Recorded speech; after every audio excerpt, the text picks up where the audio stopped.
বিয়ের মাত্র ৫ মাসের মাথায় যদি কোনো মেয়ের স্বামী মারা যায়, তবে সেই বাড়ির পরিবেশ কেমন হওয়ার কথা? চারদিকে শুধু কান্না আর চিৎকার, তাই তো? কিন্তু আজ আপনাদের এমন এক মেয়ের গল্প শোনাবো, যে তার স্বামীর মৃত্যুর পর এক ফোঁটাও কাঁদেনি। উল্টে বিছানায় শুয়ে শুয়ে চিপস আর কোল্ড ড্রিঙ্কস খাচ্ছিল।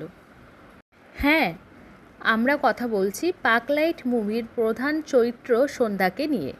আস্তিক নামে এক যুবকের হঠাৎ মৃত্যুতে তার পুরো মধ্যবিত্ত পরিবার যখন শোকে ভেঙে পড়েছে, তখন আস্তিকের নতুন বউ সন্ধ্যার আচরণ দেখে সবাই তাজ্জব। বাড়ির লোকে ভেবেছে শোকের চোটে মেয়েটার মাথাটা বুঝি খারাপ হয়ে গেছে। কিন্তু সন্ধ্যা আসলে লোক দেখানোর কান্না কাঁদতে পারছিল না, কারণ বিয়ের এই ৫ মাসে আস্তিক তাকে কখনো স্ত্রীর মর্যাদা দেয়নি। সে ভালোবাসত অন্য একজনকে। কিন্তু গল্পে আসল টুইস্ট তখনই আসে যখন জানা যায় আস্তিক তার ৫০ লাখ টাকার ইন্স্যুরেন্স একমাত্র নমিনি করে গেছেন এই সন্ধ্যাকে।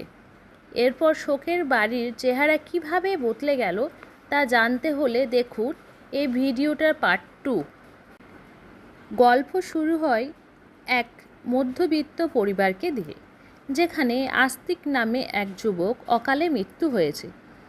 বিয়ের মাত্র ৫ মাস পরেই আস্তিক মারা যাওয়ায় পুরো পরিবার কান্নায় ভেঙে পড়েছে। কিন্তু সবাইকে অবাক করে দেয় আস্তিকের নতুন বউ সন্ধ্যা। এক ফোঁটাও কাঁদছে না। বাড়ির লোক ভাবছে শোকের চোটে মেয়েটা মাথা খারাপ হয়ে গেছে, কিন্তু সন্ধ্যা আসলে ভেতর থেকে কোনো দুঃখই অনুভব করতে পারছিল না। উল্টে সে বিছানায় শুয়ে শুয়ে চিপস আর কোল্ড ড্রিঙ্কস খাচ্ছিল। ধীরে ধীরে জানা যায় আস্তিক ও সন্ধ্যার বিয়েটা হয়েছিল পারিবারিকভাবে। বিয়ের পর এই ৫ মাসের আস্তিক সন্ধ্যাকে কখনো একজন স্ত্রীর মর্যাদা দেয়নি, বরং সবসময় তাকে এড়িয়ে চলত। আস্তিক আসলে এক অন্য মেয়েকে ভালোবাসত। সন্ধ্যা বুঝতে পারে যে মানুষটা বেঁচে থাকতে তাকে কখনো ভালোবাসা দেয়নি, তার মৃত্যুর পর সে কেন লোক দেখানো কান্না কাঁদবে। গল্পে আসল ধামাকা তখনই আসে যখন আস্তিকের অফিস থেকে জানা যায় যে তার লাইফ ইন্স্যুরেন্সের ৫০ লাখ টাকার একমাত্র নমিনি করে গেছে তার স্ত্রী সন্ধ্যাকে। এই বিশাল অঙ্কের টাকা কথা শুনেই শোকের বাড়ির চেহারা রাতারাতি বদলে যায়। যে আত্মীয়রা এতক্ষণ সন্ধ্যাকে সান্ত্বনা দিচ্ছিল, তারা এখন ছলে বলে কৌশলে সেই টাকা নিজেদের পকেটে ভরার পরিকল্পনা করতে শুরু করে। এমনকি সন্ধ্যা শ্বশুরবাড়ির লোকজনও চায় টাকাটা যেন তাদের হাতেই আসে। চারপাশে এই লোভ আর স্বার্থপর মানুষদের দেখে সন্ধ্যার চোখ খুলে যায়। সে বুঝতে পারে একদিন সে অন্যের ইচ্ছেই চলে এসেছে, কিন্তু এবার তাকে নিজের পায়ে দাঁড়াতে হবে।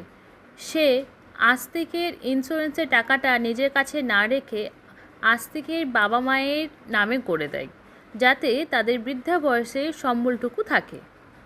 টাকাটা দিয়ে দেওয়ার পর সন্ধ্যা সব বন্ধন থেকে মুক্ত হয়ে নিজের স্বপ্নের চাকরিটি করার জন্য শহর ছেড়ে চলে যায়। সে প্রমাণ করে যে সমাজের মেয়েদের পাগল বা পাকলাইট বলা কত সহজ, কিন্তু নিজের সত্ত্বে বাঁচতে জানাটাই আসল বুদ্ধিমতী।